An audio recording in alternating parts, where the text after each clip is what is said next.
Hello. If you've seen my past media diaries, it'll be in a different format to those. I'm feeling like I've been getting kind of burnt out these past 3 or 4 weeks doing this little challenge, but I've enjoyed it. It's just like the constant build-up of having to watch like one film a day, listen to one album a day, one podcast. It's become a lot. I still want to watch these long-form media because it has helped me to stop doom scrolling. I'm not on apps, especially TikTok, as much as I used to. So I wanted to do it in a more casual setting, and I'm just not gonna challenge myself to do that anymore. But I'm still gonna be doing a media diary and talking about the things that I've watched and what I've been into. And I just want to do that in a more casual format. The media diaries that I was doing, I was writing a script, which took up like a big chunk of time, as well as the videos themselves felt very robotic to me. Like I was reading from a script, which I didn't really like. So I wanted to try and do a more casual setting, a more casual format, more of a podcast, so I can talk about not just the media that I'm consuming, but also like what I've been into, topics that are interesting, different things that aren't necessarily media, but which I still want to talk about. You know, we're just gonna have a little chat. Me and you, we're gonna talk about things. We're gonna find things about each other that we didn't even know. We're gonna fall in love. We're gonna get married, and yeah, this is gonna be a cute little casual video of just me yapping, and genuinely just talking like from my head, and from my head and my heart, and we're gonna talk about stuff that I want to talk about this week. I have tried to film this intro a couple of times already, so I live in Florida, and it's getting to be hot again here in Florida, and I film these right in front of my window, and I was just melting. I had a sweater on first, had to take that off. Then I tried to film again, changed into this, had to start filming again, but I was still dripping sweat, so I had to turn the AC on. So hopefully you don't hear that. But so there's a few topics that I want to discuss during this little podcast episode, little chit chat that we have. I need to stop saying this is why I scripted my other videos, because I don't have the ability to speak without being but I just hope that this shows who my genuine personality a little bit more than the other videos, because yeah, I felt like a robot and I was constantly looking down at my computer to read the script. And I still probably will be looking down because of my notes, and my media diary is here. I keep it all in a big book, and then I have another notebook. Alright, let's get into what media I watched this week and have a little discussion about it. Yeah, let's get started. So, on Wednesday, the 26th of February, I listened to an album, which I actually can't... I have no idea what the name of the album is. It's a bunch of numbers and letters, but it's by a band called Private Function. Honestly, we're not getting off to a good start. I did not enjoy this album. They were punk. I have been getting into a lot more punk. Amyl and the Sniffers have become one of my favourite artists recently, so I guess Spotify has just been suggesting a lot of more punk bands to me. So this was one of them. The only song that I can genuinely remember from this album was a cover of the song Yellow by Coldplay, which, if that's the only song that's memorable off an album, for me, personally, that's not an album I want to listen to. That being said, all these albums that I rate, genuinely, when I say I don't like them and it wasn't for me, that doesn't mean it's not for other people. I think music is something that is objective and that anyone can like anything, but this just wasn't for me personally, so I won't be listening to it again. But yeah, give it a listen if you want. If you don't. But But I give it like 2 out of 5 stars. For the film that I watched on this Wednesday, I watched Sharp Stick from 2022 directed by Lena Dunham. I have some opinions of this movie. The more I think about it after watching it, the more I dislike it. I originally rated it 2.5 stars out of 5, but I feel like it could be a 2, maybe even a 1.5 at this point. I did like see some articles when I looked it up. Premise of this movie is a girl that's like, she's 26, she's like supposed to be very naive, very like cutesy. She's like a virgin, she's never had sex, and she starts an affair with her older employee, who's married, by the way. She's a caregiver to his child. And starts an affair. They go through the whole motion of an affair, and then he ultimately, like, his wife goes into labor, and it all gets found out, and then he, like, doesn't care about her anymore. So then she goes on this, like, weird sexual adventure where, like, she, like, becomes kind of, like, addicted to one particular porn star, and then she writes, like, this giant list of, like, things that she wants to enjoy, or not enjoy, but she wants to try, like, which are all very, like, it's weird.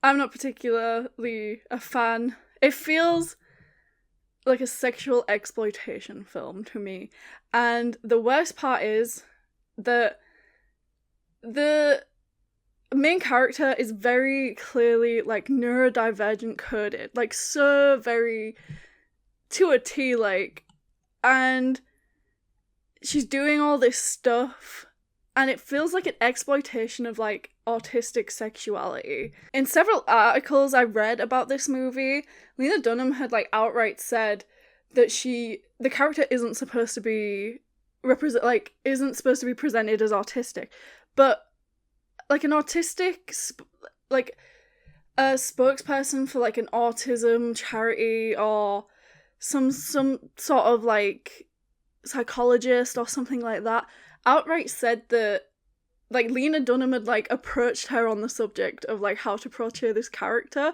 and then later, like, dropped her. Yeah, 1 out of 5 stars now. It was 2 out of 5. This was, like, one of the last movies on Letterboxd that I, like, did a proper review for. Usually I just do something silly, but yeah, this one, I had thoughts about it, so I wanted to get those thoughts out there. Moving on. Yeah, let's move on. I watched a really good video essay on this day. Philosophie Noir, I believe that's how he's saying it. And this was about why men fear penetration. So, you know, bottom shaming, misogyny. I don't like to get too into detail about the video essays that I watch. I just like to say if they were good, and if, like, the title interests you, then watch it yourself. I don't like to just describe what other YouTubers are making for my own benefit. So watch it. I will link it below. Podcast of this day was In Bed with the Right, and this was on the Pellicott trial. If you don't know what it is, it's just a huge historical sexual assault trial of a woman who was she was unconscious, and she was she was made unconscious by her husband. It is historical. There's, like, nothing that's happened like this that I can think of. The hosts of the show actually were joined by a journalist who was at the trials, so it's good to hear from someone who is, like, knowledgeable of what actually happened during these trials, because, like I say, it was historic. There's nothing like it. It's shocking. It's very sad, and I'm glad that these men, the majority, and I can't even say the majority because there's, like, several men who have been unidentified, but I'm glad that some of the men that did this to this woman, justice has come to them, and hopefully they'll be put away for a very, very long time, because it's absolutely disgusting. I didn't actually read anything on this day.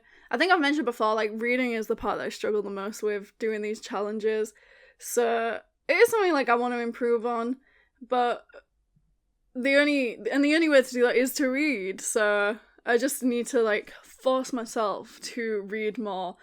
I will talk about it later, but I have like finished one of the books I was reading and returned it to the library, so then I picked up some new books, so that's exciting.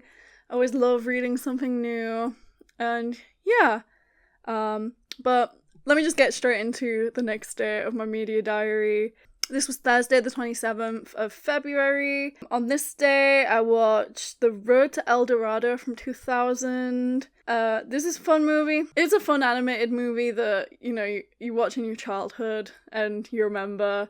And there's, like, memes on it online. But that's just because, like, everyone in Gen Z essentially has, like, seen it. And, like, millennials. But yeah, it's a fun movie. I listened to the album Gap Year by Layla. From 2024. That was fun. There was some viral songs on that album, but there was a lot of other songs that I did enjoy. It was really like reminiscent of early 2000s R&B, and it's just fun.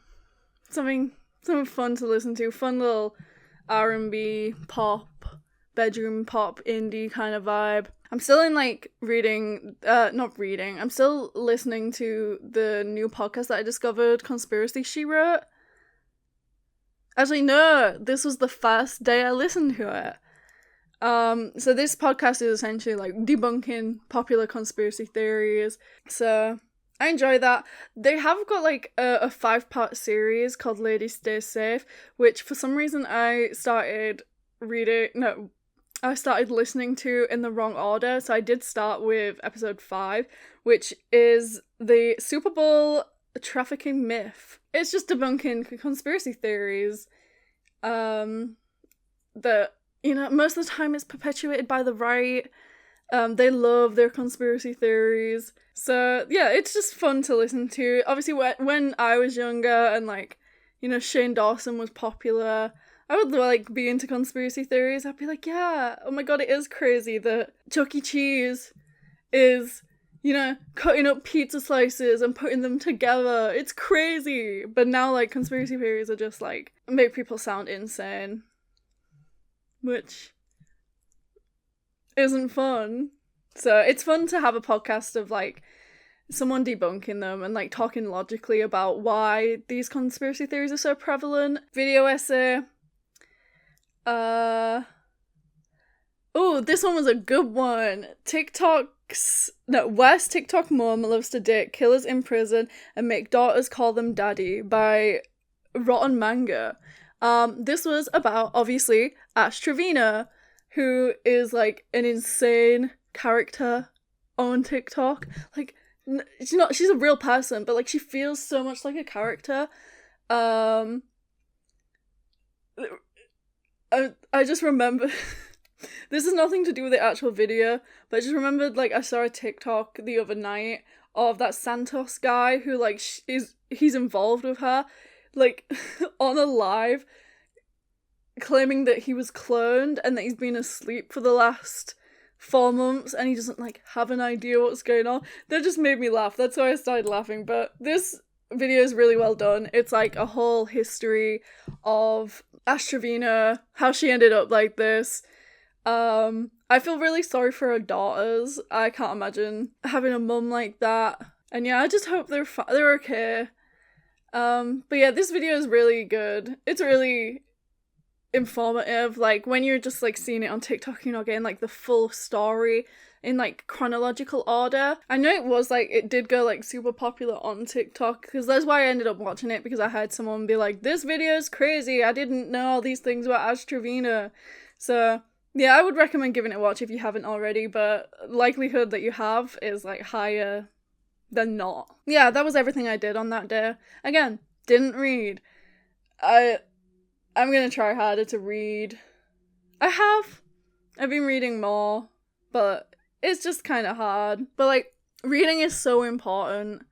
And I do enjoy watching media a lot more, but reading is so important. It's so important to, like, constantly reading and learning stuff through text instead of just watching it, because, yeah, literacy rates are going down. not everyone reads, and if they do, sometimes it's like those like weird AI romance novels. So it's important to read actual books. So I am trying and I am doing, but on this day I didn't. So we'll just get straight into the next day. Oh my god. So this is Friday. This is the 28th of February. I watched the film Charade by Stanley Donen, and it's from 1963. So this had Audrey Hepburn in it. Love this movie. She is like the OG quirky girl in this movie. Like, it's so cool and cute, and it's like a mystery, and you know, she's so gorgeous. She has gorgeous outfits, and she's like, oh, love this movie so much. I don't want to spoil it too much, because if you haven't seen it, watch it, please. This movie is so good. Because I had never watched it before, and I absolutely loved it. And like, I just like being reminded that I watched this movie is like amazing. It was so good. It was so good. Yeah, like a little mystery. There's like murders. Like a whodunit, and like a little bit of romance, and yeah, it was fun. I liked it. I will be watching more movies with Audrey Hepburn in, because I know like she's amazing. I just haven't really been fully involved in the movies that like she's included in. I just haven't fully I haven't ever like really watched the movies that she's started, so yeah, I'll definitely like be watching the stuff that like other stuff that she's in. But yeah, it was like really fun. Album, I listened to an album by an artist that my husband really likes, and now I'm a big fan of. Love Heart Cheat Code by Hiatus Coyote. Cool album. Awesome vibe, awesome vocals, awesome cover art. I don't know what else to say. I would like definitely give it a listen to. I rated this, what did I rate this? 4 out of 5 stars. Yeah, Everything is Beautiful is like a good song. I listened to another one of those Conspiracy Theory She Wrote podcasts. This was the part 4. So this is about the satanic daycare panic. This episode reminded me a lot of a scandal that happened in the UK where I think a primary school got accused of like doing satanic rituals with the kids or something like that. And it was genuinely like investigated, and obviously like it wasn't true. But I remember watching a Channel 4 documentary on it, and this podcast reminded me a lot of that. It just feels like something so crazy that I don't understand like how it could happen, like how these stories can get out when it's just a crazy story. It doesn't sound true, and most of the time it's not true.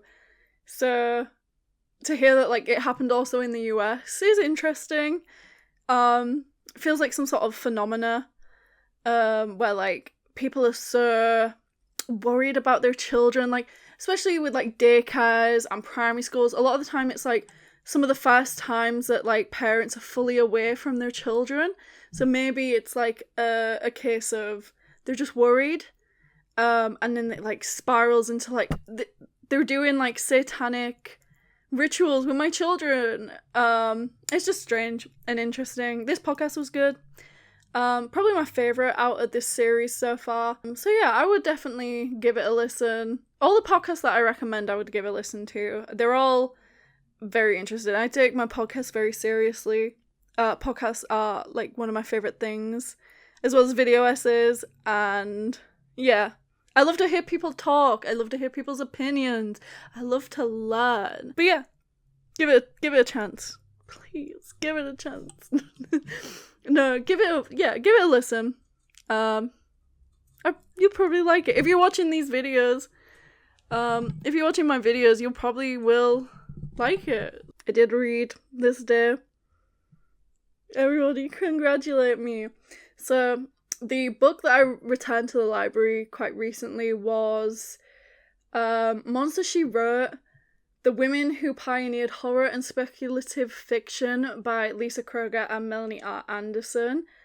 So I think on this day I hadn't quite finished it, but I was still like reading through it.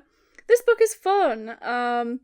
It's just a quick summary of a lot of women who wrote and literally what the title says, pioneered the horror genre.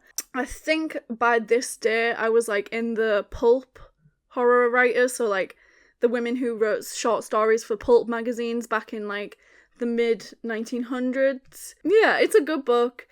The only thing I felt about it, which I'll get into more the day that I finished it, which I don't know if it was during this week, is that it was kind of like a bit of a hard read.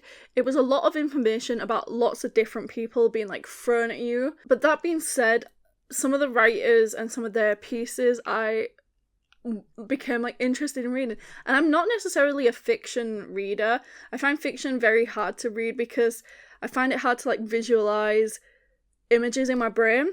It's why I like movies and films a lot more, because the images that you need to see it on the screen and then you can analyze them. But with fiction, I find it hard to like have the pictures of what's going on in my brain.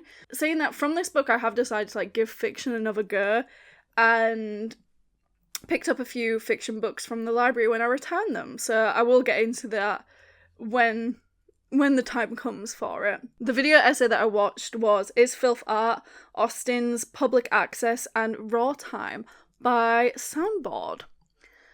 This was fun. Obviously, Raw Time went pretty viral on TikTok because of the girl, the gothic looking girl who hosts it. And it's just interesting to hear like the history of public access and how Austen was like a hub for creative types and how it all fed into this. It was like a quick video essay, and it's just nice to like learn something about a topic that you're not necessarily even too interested in, but like you've never heard before, and this was one of those videos. So yeah, I'll link it below like the others, but yeah, give it a watch. Alright, we are now into March, which is exciting. I can't believe we're like 3 months into the year. Let's get started. Obviously, on the weekend I don't really talk about what I do on the weekend, because a lot of times either me and my husband are like busy doing something or just chilling out, and I don't necessarily like want to like write down what I've watched or what I've done. And a lot of times we don't do anything. We'll go out early in the morning, do something, come home, have a nap, and then like on the night we'll like play a video game, which I do want to talk about towards the end of this video, but I'll save it for them. So getting into March, the 3rd of March, which was Monday, I watched the film Cool by Austin Shark and Joseph Schumann, from, I didn't write the date down, but I believe it was 2024. This movie was so fun. It was like your classic like Eat the Rich movie, but it was based in 1918 during the Spanish flu outbreak that happened in America. And yeah, it was fun. It was like a different take. I'd never really seen a period piece set in that era, so it was like super interesting. And yeah, I love a little like Eat the Rich motif. The ending, a little anticlimactic. A lot of these like Eat the Rich kind of movies always end up with like the rich people surviving and still being rich and still being happy. But this was basically one of those. But the whole premise of it and how the movie looked and how it was filmed and how the characters interact with each other was really fun, and I did enjoy it. And it was a movie that I hadn't heard like anyone speaking about. I rated this 3.5 stars out of 5, and I believe that's why I rated it that, is just because the ending isn't what I like to see in those kind of movies. Because yeah, by the end, the rich people, they were still rich and they were still living their lives. I watched the video essay, The Rise of Japanese Kawaii Y2K by Addie. This video essay was fun. I like Addie's content. She's very into like J fashion, which I used to be like super into when I was a teenager. So it's fun to see these motifs like coming back and being very popular in the Western world. I mean, I for one am still like super into like Sanrio characters, and like a lot of my personal style now is, it still does take inspiration from how I used to dress when I was younger. Like I have like a semi like hime cut on my hair at the minute. That's popular at the minute, but that just proves like Japanese kawaii fashion is super in at the minute, which I love to see. There's no complaints from me that it's more mainstream. I've always thought like everyone should love this shit, but they didn't, and I was bullied. But now it's cool, so I'm not bitter at all. Yeah, I'll link that below too. Oh my god, this album was so disappointing. I listened to G-Dragon's new album, Ubermensch. One good song on the whole album, Power. Cool. The rest of them, what I've been finding with like K-pop artists recently is they feel as though like they aren't evolving. GOT7's new album felt very like similar. It felt like I was listening to the same music they would make back in like 2014, 2015, and like that's kind of disappointing to me. Like, it's just not evolving. And this album I didn't really enjoy this album. Power is an okay single and was like the only song I enjoyed on the album, if I'm being honest. So yeah, this was pretty disappointing, and I gave it like 2 out of 5 stars. I maybe even would go down to 1.5. It just wasn't giving what I was hoping it would give. I listened to another In Bed with the Right podcast. This one was episode 60 on the German election. I think Germany recently had an election. Everyone was worried about the right winning. I don't think they got as many votes as they hoped to, which is very good. Because everywhere is becoming more right, and that is terrifying. I hate it. Yeah, give it a listen. It explains this a lot better than I am. Obviously, I don't actually necessarily, like, my memory isn't very good. I can't necessarily remember all the ins and outs of what they spoke about, but they explain it a lot more interestingly and a lot more in depth than I am. Again, I'm still reading Monster She Wrote on this day. I think it's because the day for me to give it back to the library was upcoming, so I was like, I need to get this book finished. Again, what I mentioned about it on the day previous, I enjoy it, just a lot of information being like thrown at you. I think that's maybe why I found it so hard to get through it, but I still enjoyed it a lot. Tuesday the 4th of March, I watched the film All My Friends Hate Me by Andrew Gaynord. Again, there's a theme recently of like me watching movies that are about rich people. It's not intended, like, I promise, but this movie again was about a group of rich people. This was like a crazy movie. At like some points, like, I thought I knew what was going on, but like I didn't. It's a very like psychological thriller, but like group of friends, and like the main character thinks all his friends hate him, and it's unknown if they do or they don't. It's a really fun watch. Again, I think I rated it lower. I rated it like 3.5 stars out of 5. I think again I rated it that little bit lower just because I don't enjoy like watching rich people have fun. It was a good movie. I would give it a watch again. I listened to the Club Shy Room by Shy Girl album, the new one. Actually, was it an EP? It's even an EP or an album, I can't remember, but that was fun. I've never really listened to Shy Girl, but I did really enjoy this album. So I did add like a few of these songs into my like everyday playlist. It's fun to see a plus size woman like myself doing great things and doing great art and looking beautiful while doing it.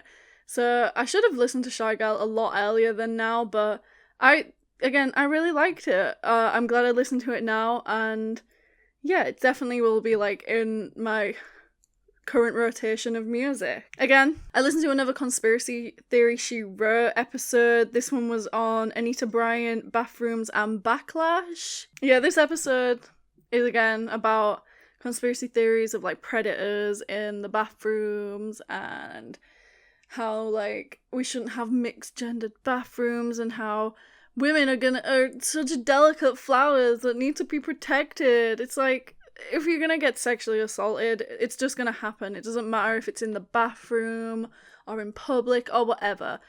And bathrooms should not be exclusionary just for that reason. The video essay I watched was Online Social Clubs 2025's Worst Trend by Harry James Miller.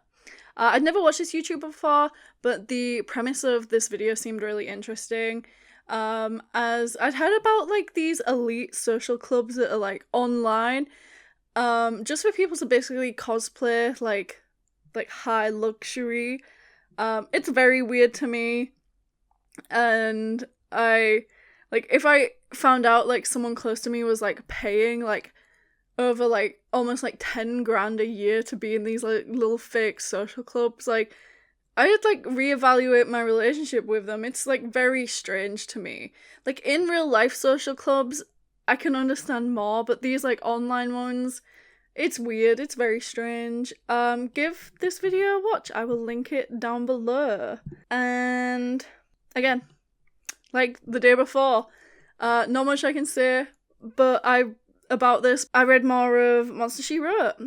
Again, I've already said what needs to be said about this book, and I will fully like discuss it in the next video, that I make where like I have finished it. Like I have already finished it, but I do my media diaries like in the past. So I'm basically like working like a week in front. So yeah, we'll get into it when we get into it. That was that was my media diary of last week. And yeah, there were some interesting things, there were some not so interesting things, there were some boring things, there were some not so boring things. There were things that like I actually really didn't like and things that I did like. So yeah. And I found like this more casual kind of talking felt better, less robotic. So yeah, I hope you enjoyed it. But that's not all I want to talk about. So I will be talking about some other things. Let me take a look at my points. Sewing. I've been getting back into sewing. That was part of the reason like why I found doing the media diaries that I was doing so overwhelming, is because I wanted to get back into sewing. I really love making clothes and sewing. And I felt like with the current system that I was doing things in, it was just left me with no time to do other hobbies that I enjoyed. So that's why I wanted to reevaluate the way I was doing stuff. So I had more time for hobbies that I really enjoy, sewing being one of them. I don't know if you've heard about it, but Joann's is closing, which is a shame because Joann's is the closest fabric shop to me from where I live. And still, that's like a 20-minute drive. So like, I think I need to explore like other places, but the thing is with that, I'd have to go further out to be able to explore these like small businesses, like mom and pop small businesses.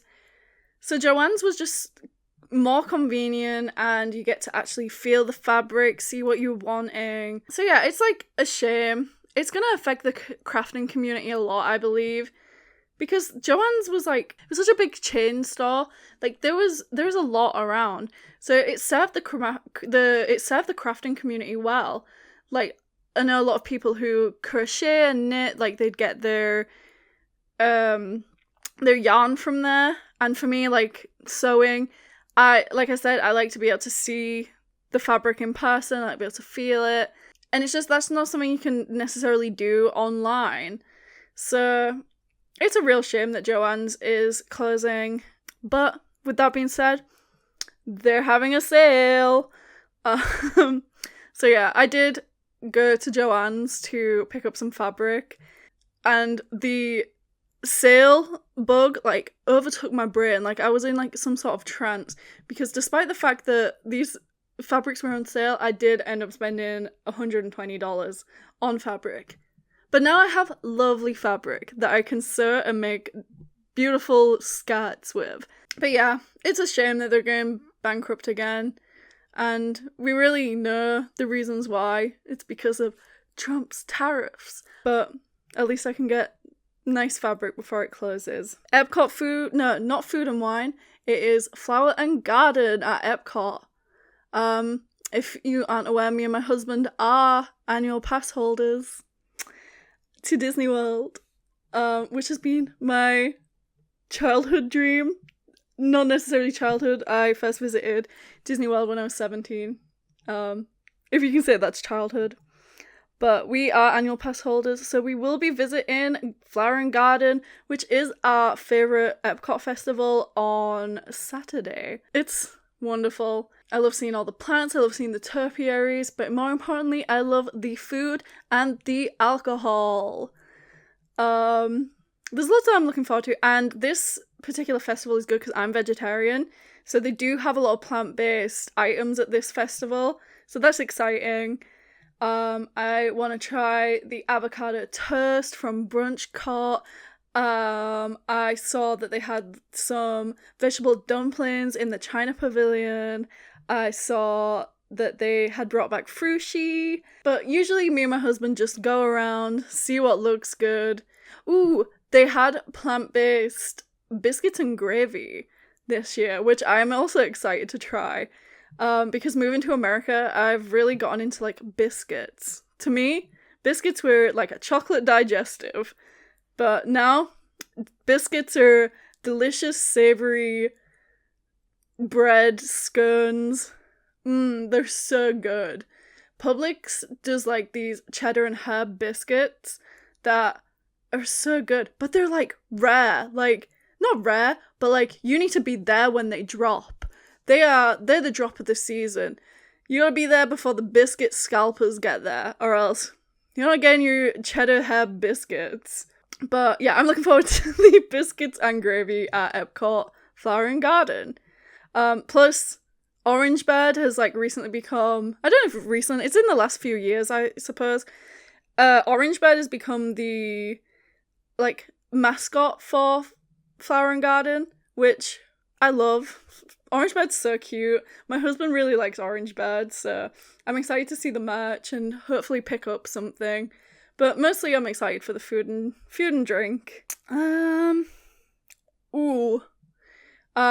This won't be included in my media diary next week because I don't necessarily talk about video games, because sometimes I can go, like, weeks without playing a video game. Me and my husband recently finished Alan Wake 2. This game blew my mind. This game was the best thing I've ever seen. Like, now I have, like, a hyperfixation for Alan Wake 2. It is truly the most amazing game, if not the most amazing piece of media I have seen in a while. It is brilliant. Like, just the premise of, like, it basically being, like, two different characters, and then it's all together, it's all linked. Saga and Casey are, like, the coolest detectives ever. Alan Wake is awesome, he's so cool. My favourite band is the Gods of Asgard. This game is so good. And it's, like, made me want to just, like, really, like, throw myself into video games properly. I'm not very good, especially at horror games. I'm gonna admit, like, a lot of the time we played Alan Wake, I would just sit and watch, because horror games, I can't tell the difference between someone holding a gun at my face and me playing a video game that is horror-based. It is terrifying. But watching it is different. I can watch it quite easily, so a lot of the time my husband would play it and I would just watch, but it's so cool. So yeah, now I'm, like, Alan Wake 2 #1 fan. Yeah, every edit that I come across on TikTok I'm reposting, and it's just awesome. Like, I can't get over how awesome this game is. Like, I haven't stopped thinking about it since we finished playing it at the weekend. There's, like, an awesome, like, musical scene during it where, like, Alan Wake just, like, gives up. And he's, like, throwing anything at the wall to try and, like, get out of the dark place. And that's like, it's so good. It's like camp and terrifying and funny and so well made, and there's live action scenes. It's so good. Like, it makes me want to replay it because it's just so good. I would like to write like a full, because I have some thoughts about Alan Wake 2 and what it all means and what the dark place is and who Scratch is, what Scratch is. And I do want to write like a longer video essay about it at some point. So that might come. Keep an eye out because that might come. And I am just obsessed with Alan Wake 2. And if you haven't played it, please play it. It's genuinely like the best game I've ever played, and one of the best pieces of media I've ever seen. It like consumed, enjoyed. It's so good. I can't tell you how good it is. But yeah, I think that's all the topics that I wanted to touch on for this week. But yeah, I really hope you enjoyed this more casual setting of my media diary and just us having a little chat. I am feeling good. I had like a bit of a breakdown yesterday just about what I'm doing in like with my content and having a voice to talk about the things that I enjoy. So I just wanted to try something new, and yeah, I will be editing this over the next day or two because I'm hoping to still get it out by Thursday at 6 p.m. So we'll see. Yeah, let me know what you thought in the description. Comment things that you think I should check out media-wise. Tell me if you've played Alan Wake 2 and if you love it as much as I do, and how you feel about Joanne's closing. And yeah, thank you for watching. I will be back next week for another little chit chat. And yeah, thank you for watching. Bye bye.